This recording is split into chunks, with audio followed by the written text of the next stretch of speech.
one of the key needs we are born with is connection. So imagine that when I am dealing with all this amount of emotions, right, I am sent to be on my own. It's even more overwhelming, and it creates this unsafety feeling that when I am dealing with this deep stuff on my own.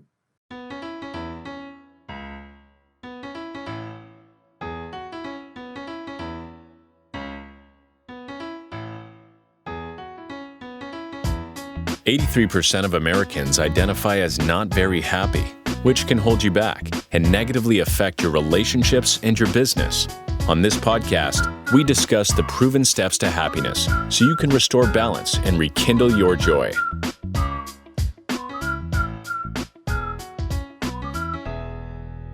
Welcome to another edition of How to Be Happier for Entrepreneurs.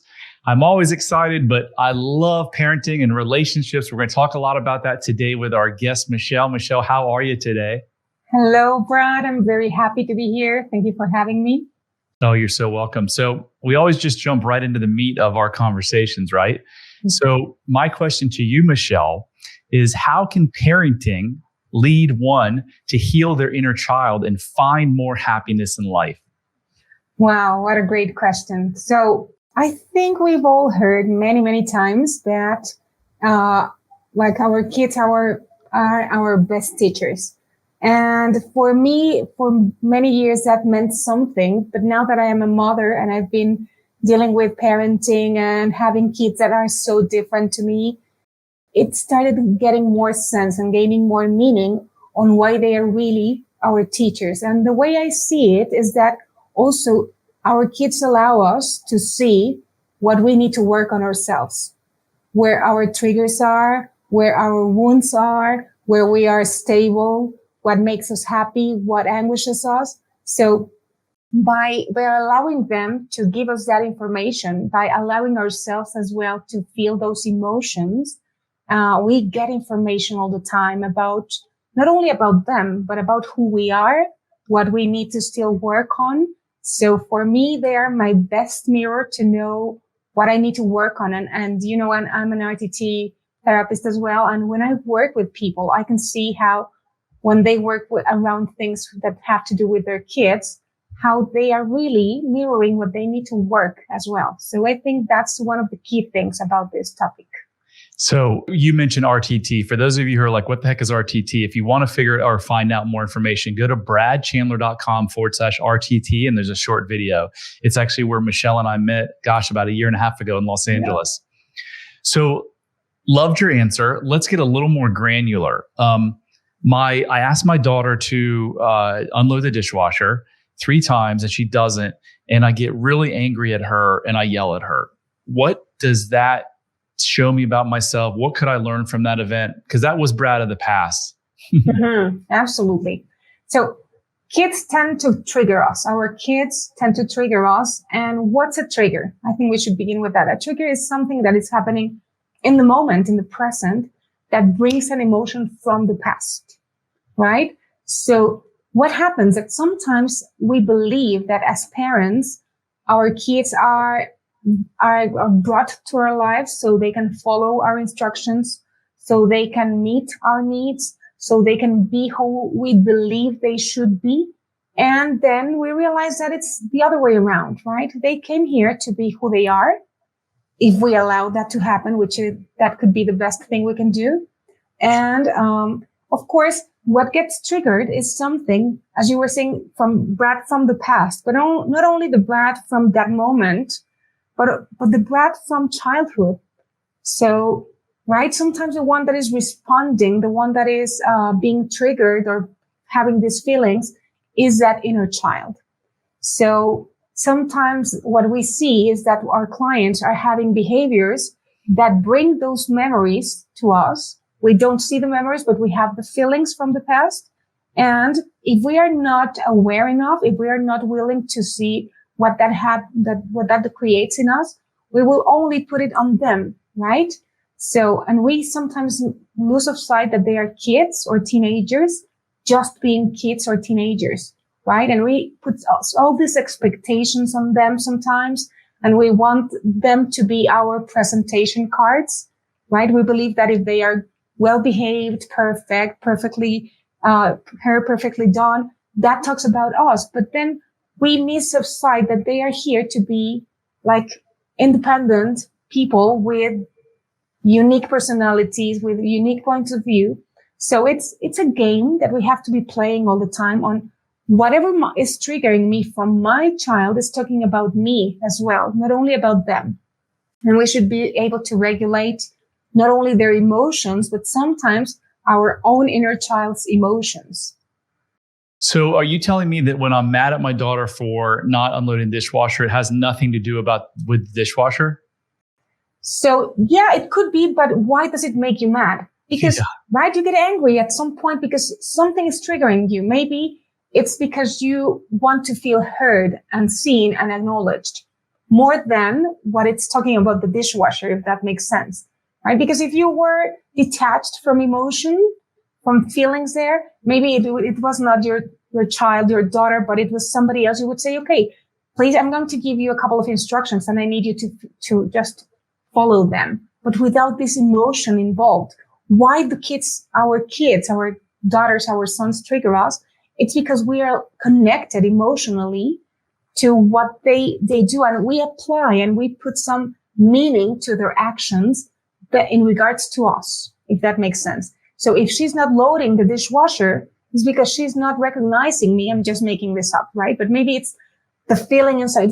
She's not recognizing me and she's not validating my voice or what I need.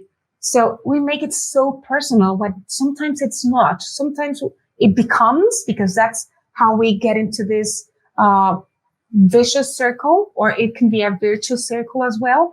But it's not talking about the behavior. It's talking about the emotion and what we interpret, right? As we know, interpretation of events is what brings the most important load of it. What we interpret about that action or that behavior the kid is having, right? We assume is because they don't recognize us and we need to feel seen in order to feel lovable or in order to feel worthy. So that behavior is triggering deep things deep inside of us that if we are aware and if we're willing to work on ourselves as well, we can identify and then work on healing. So that connection can be different. So the reaction, instead of being a reaction, can be a response. If my daughter is not doing that, maybe I cannot take it that personal and I can respond and give instructions and maybe lead with the example and say, okay, you have to do this. Do you want to do it by yourself or can I help you? But this needs to be done, right? For example. So it can be different, but yeah, definitely our kids trigger deep stuff in us. Yeah. So a couple of podcast guests before Shelley Lefko, we talked a lot about beliefs and how an event is just an event, but we as human beings always put a meaning on it. Exactly. So you hit the nail on the head because I've processed this because that would happen. My daughter wouldn't do the dishes. I would get angry. I might yell at her. And as I've processed this, it was a thought creates an emotion and emotion creates a behavior. In my situation, I felt angry. And Eckhart Tolle always says that's underlying, anger is always underlying sadness, usually. Yeah. And so I got sad because I'm thinking, okay, she doesn't love me. She's not listening to me. She doesn't love me. And therefore, I'm not enough. And that's what triggered everything. So now I'm able to see, hey, it's not that she doesn't love me. She's a teenager, just wants to be on the phone. So Michelle, is this the same thing that happens in intimate relationships, that the fighting and the argument isn't about the actual argument? It's about something from both of their past that they're bringing in? Absolutely. I think that the deeper the connection, the deeper the relationship, the more it triggers our wounds, right? Our unhealed wounds, our unresolved issues from childhood usually, or from teenage years, because those are the people if we are not really deeply connected and healed, we keep looking for approval instead of acceptance, if that makes sense, right? So if there's something triggered that allows me to believe that you're not taking me or you're not approving of me, that would hurt me and made me, if I'm not healed, believe that it's because I am not worthy of your attention. And that hurts me and that makes me react in a way, or worthy of your love. Or so the deeper the connection, right? That's why it happens with family, with partners, with our kids, because those are the people that we would hope for more acceptance and less approval from. But usually we are trained and we are raised in a different way, looking for more approval and less acceptance. Acceptance is like, however you are good enough, you're lovable, you're worthy, you are, I care and I love you the way you are, right? But sometimes we believe in order for you to accept me and love me, I need to fulfill this boxes so you can approve of me. So we keep looking for that approval. And if we believe we're not getting it, it just like puts the finger on the wound and it hurts us. And then we react. Mm-hmm. And so you think the reason that the people closest to us usually trigger us the most is because we want their approval and acceptance more than like a stranger? Yeah, absolutely. Yes. Because we believe if they know me better, they should approve of me. Right? And we should be looking and giving to our kids, to our family, to anyone, acceptance. Like, you don't need to do anything to get me to see you, to love you, to care for you, to realize how amazing you are, just the way you are. Sometimes we keep looking for that, the same way we believe others expect us to be fulfilling those things. So we can get that approval instead of that acceptance with all of who we are or all of who they are as well. Yeah. Doesn't it start with, you've got to have acceptance for yourself, accept your full self? Absolutely. Yes, totally. Yeah. I was listening to a podcast. I'll think of the guy's name in a couple of minutes, in the sauna the other day. And he was like, you can't fully open your heart and thus connect with another human being until you fully accept yourself. Jack Kornfield. I love that guy. That's who it was. Yeah. So why do you think kids misbehave, Michelle? Many reasons, but mainly I would say, and I love this that I got from you, Brad, and I love it. And I have incorporated it to my life and my practice and everything, right? Everything is either a call for love or a show of love.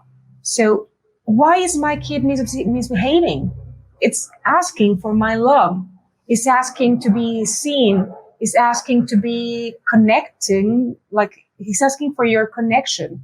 And I have tried that with my kids. Of course, we come up with loads of information from how we were raised and how we have seen life for so long.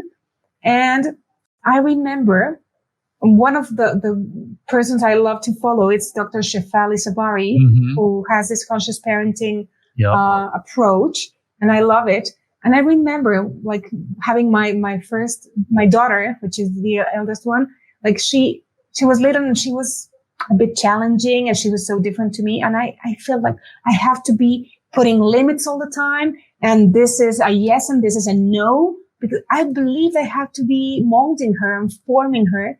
And until I realized this is who she is and I have to respect her. So allowing them to be who they are and connecting reduces so much the misbehaving, because when they misbehave, when they have tantrums or when they are challenging, what they are asking is, I think, a couple of things. See me, accept me, love me, respect me, right? Respect me for who I am. So the more, in my experience with my kids, they are both very different between them, and they are both very, very different to me and my husband. So the more I can see them for who they are, the better they behave. The more I can see, I can connect with them before I correct them. And it's an ongoing practice, right? But the more I can do that, the better connection we have, the better communication we have, and the less they start misbehaving. Sometimes they misbehaved more when I was around. And my mom even said that to me, like, when you're around, it's so different. And suddenly it has shifted somehow. When they are around me, usually they are more calmed because they feel safe, right? And their nervous system is just safe, right? And sometimes when we push their buttons, their whole system just gets an alert and they start behaving in different ways, trying to get attention, trying to get acceptance, or approval or trying to be seen. So I believe it's a call for love when a child misbehaves, and instead of addressing it from a punishing perspective or from a finger pointing perspective or trying to suppress and to diminish the children, it's, I see you, I hear you. Even if you're a child, whatever you have to say, whatever you're feeling is validated, and I can hear you. So I think it's a different approach. Yeah, for sure. My friend Larry years ago told me it's not our job as parents to keep our kids out of trauma. It's to teach them how to get out of the trauma in the the quickest possible way. Yeah, I agree. So back to connection. And so kids misbehave for one reason and one reason only, is what Gabor Mate says, and that's lack of connection. You said it in a different way, which is a call for love, right? They're either showing love or they're calling for love. How do most parents respond when their kids are misbehaving? Usually it's like trying to put a limit, right? But it's stopping. Like, this is not accepted. You have to stop right there. This is the way you should be behaving. While the first step should be, I connect with you. I see you. I hear you. I listen to what you're telling me, like verbally and non-verbally. What is the child telling, right? And also, again, it's two things are happening at the same time, because it's something with my child, but it's something happening with me, right? So it's like we're racing at the same time, our inner child and our own child, right? And allowing to connect with them allows us to connect with ourselves, and allowing to feel and to hear and to see our child allows us to connect to ourselves as well and to see ourselves. So it's, in a way, is I connect with you first. I hear you, right? Even if we can lower to their size and we can see them eye to eye and ask them to connect, right? And you're safe and I contain you, because they are learning. The different ages require different methods, but when they are small, they are little, they need we need to contain them as well physically sometimes. And then once their system is regulated, then we can see, okay, but this is not acceptable or this is acceptable. So how can we change it if that requires to be done by that way? But the first thing is, I see you, I hear you, and I validate. Like, yeah, I realize that you have a need in order right now taking place. So now we can correct in a nice way where I am calmed, where you are calmed, and let's do something about it if needed, right? But not the first approach, just being stopping and impacting and like paralyzing the system has an opposite outcome, right? Yeah. So most parents, not most, but a lot of parents will, when the kid misbehaves, punishment, right? Timeout, spankings. What are your views on timeouts and spankings? Yeah. So what is a timeout telling the child? Because usually the timeout is, okay, so you need a time, be by yourself. So what are they learning? When I have this flood of emotions, I cannot count on anyone, right? So we can say, what do you need? Do you need time? Where do you want to be? Right? Because right now this cannot keep going. So if you want to go to your room, sometimes I even go and say, I am here. Whenever you need me, whenever you need a hug, I'm here. Right? But if you need time, let's have it. But sending a timeout doesn't have the best results, because what's the belief that it's being created? If I do something wrong, I will be relegated. I will be pushed out of the community. And remember that one of the key needs we are born with is connection. So imagine that when I am dealing with all this amount of emotions, right, I am sent to be on my own. It's even more overwhelming, and it creates this unsafety feeling that when I am dealing with this deep stuff, I'm on my own, right? So it's okay to have some time, but I'm here. And whenever you need it, I'm here to give you a hug. Or do you need a hug right now? And then you can think a little, right? First, we let them know they are safe, they are contained, and we are there. And then we can correct again. So send timeouts, punishing. It's better to connect again and correct. And if we can model the behavior better, right? They're observing all the time. So even if we believe, no, she's a preteen or she's a teenager, they are still observing. They are still learning how to cope with emotions, how to deal with overwhelming moments, how to connect, and creating this new ways of, okay, even if I feel terrible and I want to scream and shout and yell, I can allow myself, knowing that I'm safe and somebody's there, I can allow myself to come back to my own like safe state. And then it's okay. I can repair. Sometimes, kids are treated as if there was no repair to what they did. Right. And no, they need to realize I can definitely do that. And I am loved no matter what, unconditional love right there from parents.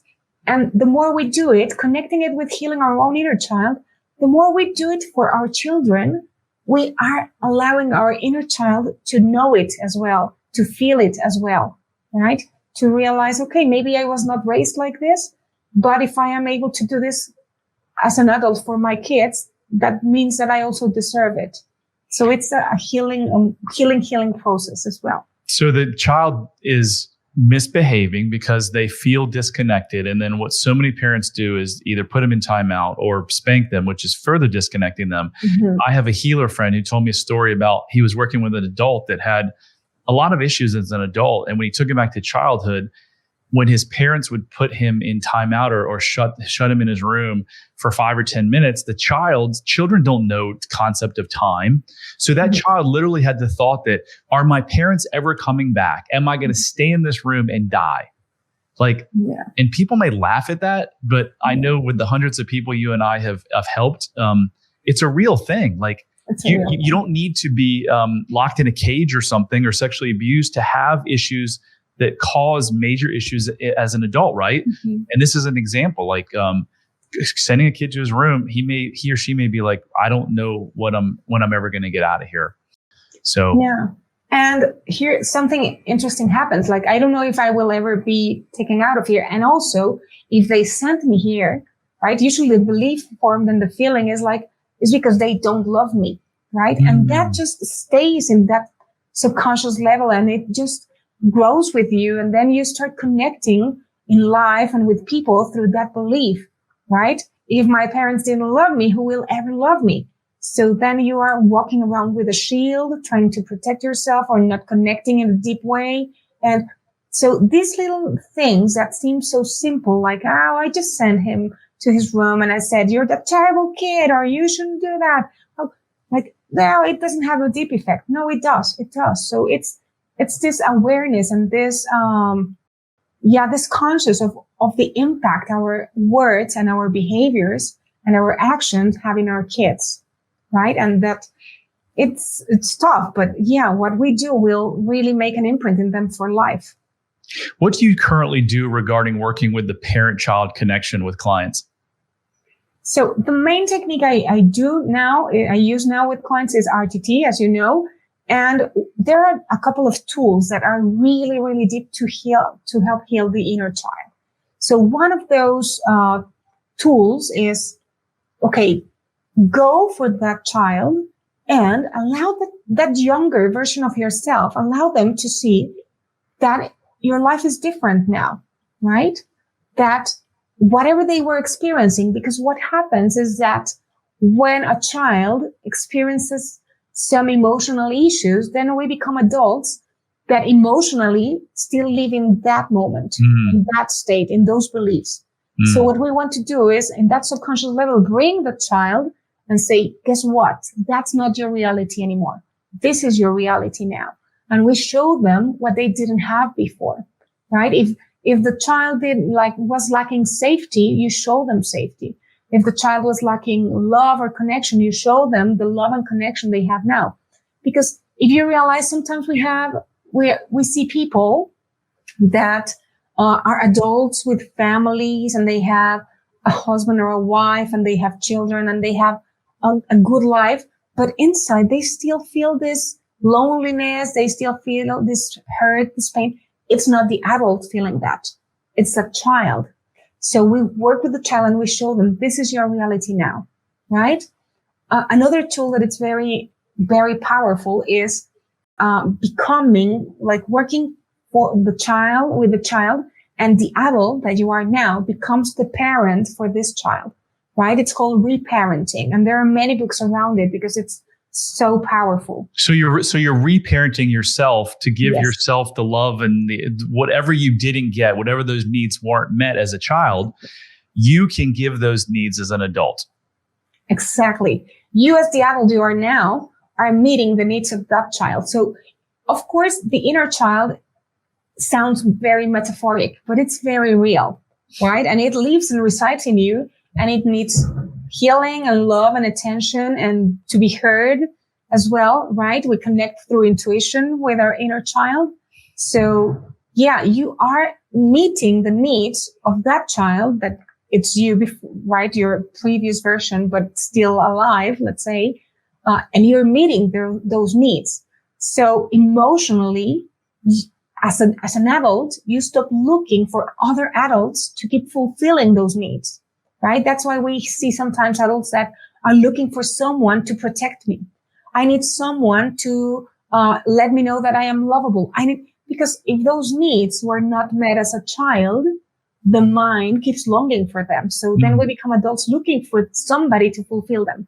But then we can realize, oh, I'm an adult, so I can do that for myself. And that's absolutely powerful, right?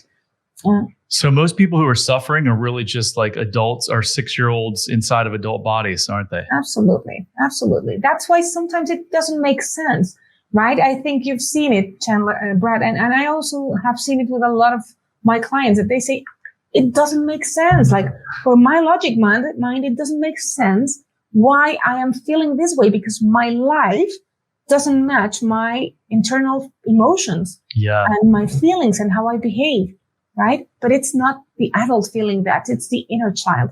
So healing our inner child allows us to have a much better life. So if you're curious, if you have these unmet childhood needs, you can literally find it out in 3 minutes. It can be the first step to changing your life forever. I developed a 3-minute, 12-question self-love quiz. Just go to bradchandler.com/quiz and just take it and see. And if you lack self-love or you have mild self-love, there's a good chance that some of these things are affecting you and your relationships and your health and your business. So, Michelle, oftentimes parents can't deal with their kids' emotions because they grew up in houses where they were never taught, or if they showed emotions, it was really, really bad and like more punishment came. Do you see that? And can you speak to that a little bit? Yeah, I get to see that a lot with clients. And of course, we usually, if we don't work on ourselves, we tend to replicate the way we grew up and how we learned to connect with others. And we replicate what our parents did with us, right? Of course, with our best interest at heart. I think we've all heard like, yeah, I grew up in a home where this was happening and this was made, and see me, I'm doing so good today. Yeah, we had a lot of trauma and a lot of wounds, right? So let's try not to keep passing that to our kids. But yeah, so a lot of us grow up with, like, it's not my specific case, but a lot of adults that we see keep bringing trauma from the past and pain from the past.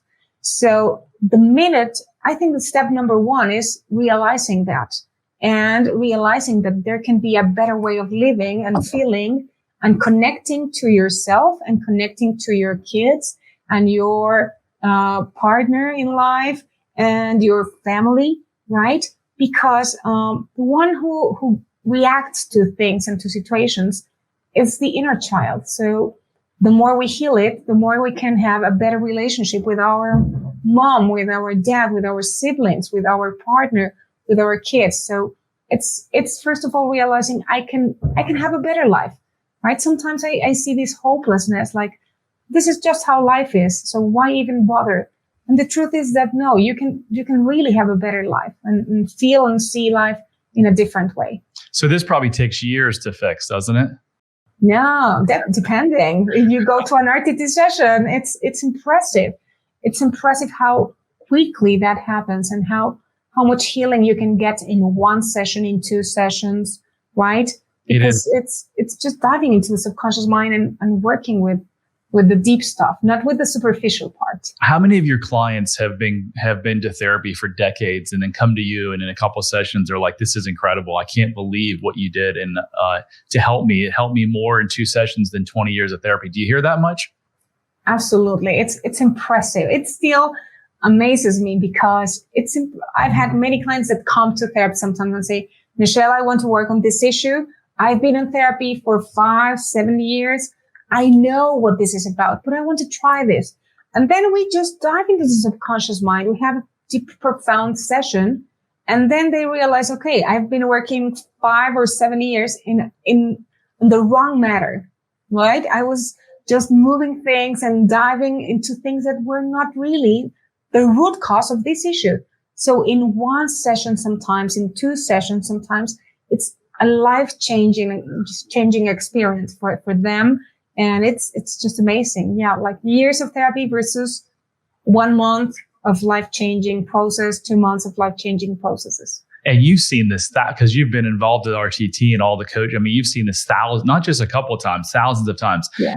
From your own vault of hundreds of client success stories, can you pick one that kind of stands above where you can just tell us that, hey, this client came with this and this is what happened and how their life changed? Okay. So in any issue or sure. Any issue. Oh, I have something that was like the person was really, really struggling with deep depression or terrible anxiety or addiction, and you helped them fairly quickly. Yeah. Okay. Many success stories, thankfully. I love one that is very, very obvious and very visual because this client came because she had this fear of driving, this panic of driving. And she was telling me from the conscious mind, I know where this comes from because I was in a couple of car accidents, right? So when I was this age, I was in a car accident. So I know, but I've been in therapy and I cannot drive. I have a car. I have a great job and I want to get better positions, but I need to be moving. But I am 40 and somebody has to drive me to wherever I need to go, right? So it doesn't make sense.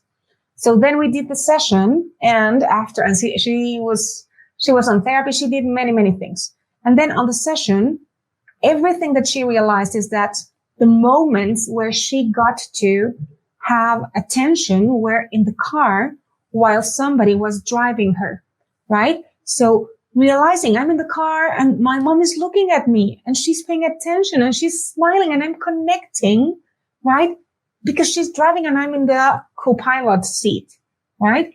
And then another scene and then with the father. So then she realized, of course, the connection made and finding the root cause was, of course, what my mind created was, if I drive, I will lose this, right? Somebody driving me, somebody connecting with me, somebody seeing me.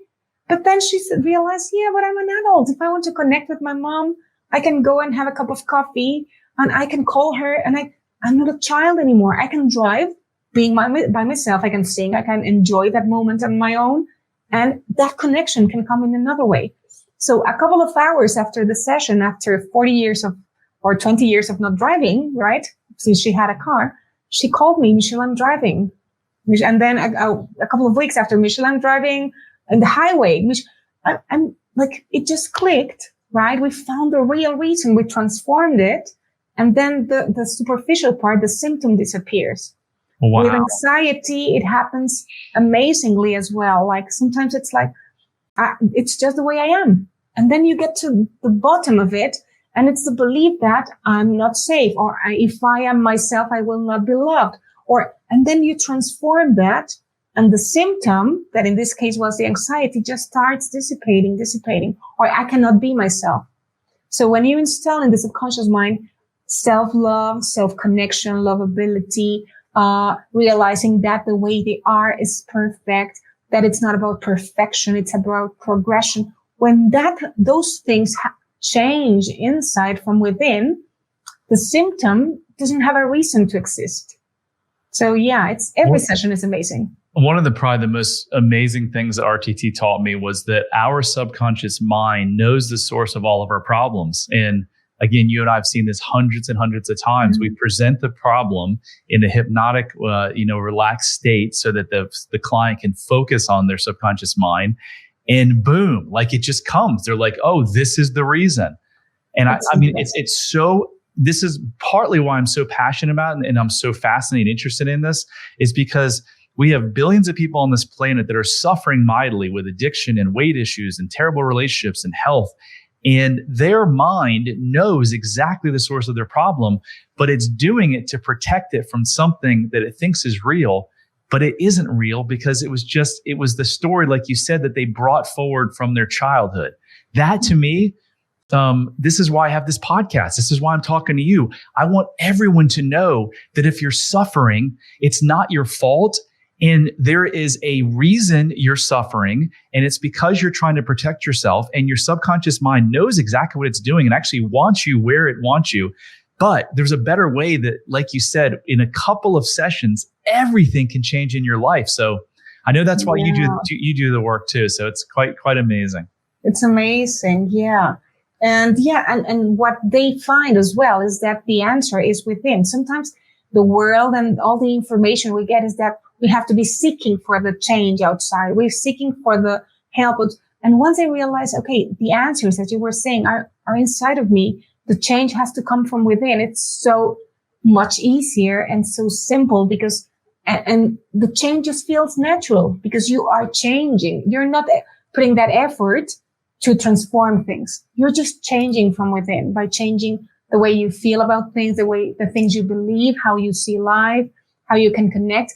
And I always say we can never have an external world above, right, from our internal world. Yeah. So if something is happening outside, just dive inside and just raise that internal world because you will always have in the outside what's happening inside. So if you don't really love what's happening outside, like dive in and get some help. And there are great techniques. RTT is, in my experience, is amazing and impressive, right? And raise that internal world, raise the way you see yourself, raise the way, it sounds easy, but it's sometimes it's easy with RTT, but, like you have to raise that self-love, that self-awareness, that, knowing and believing you're lovable, you're worthy, you're enough, you deserve things, you can have things. When that changes inside of you and you really believe it and feel it, your external world just matches it because everything vibrates in the unit. So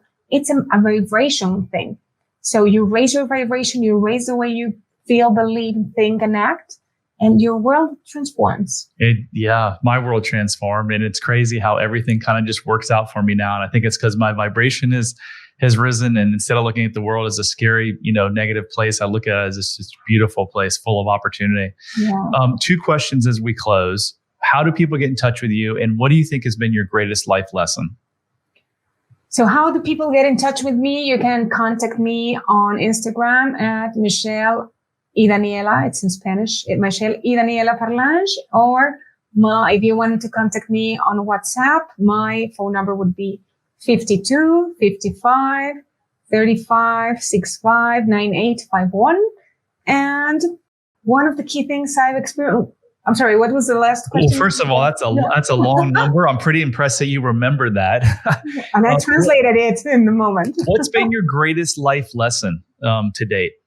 My greatest life lesson, I think the key one is how to love myself and stop looking for other people to tell me who I am or how worthy I am or how I'm doing things, and start listening to myself, believing in myself, loving myself for who I am, not for who I want to be or who I want other people to see that I am. And I think that's what I keep learning. And I hope that with that, I can be an example for the people I love, the people I care for, my kids, and connect in a real way, right? With people around me. Awesome. Michelle, thank you so much. That was awesome. Thank you, Brad. That concludes another episode of How to Be Happier for Entrepreneurs. Remember, I'm on a mission to help 1 million people change their life by finding freedom and happiness that they deserve, by reversing these limiting childhood beliefs. And so I need your help. If you like this show, if you want to help me, please rate it, please review it, please share it, anything you can do. And remember, love does heal all. Till next time. Hit subscribe if you don't want to miss out on more life-changing content. And if you're struggling, you don't have to. Go to bradchandler.com/contact. There, you can join the Facebook community of like-minded entrepreneurs, and you'll see a button to schedule your freedom and happiness call. See you on the next episode.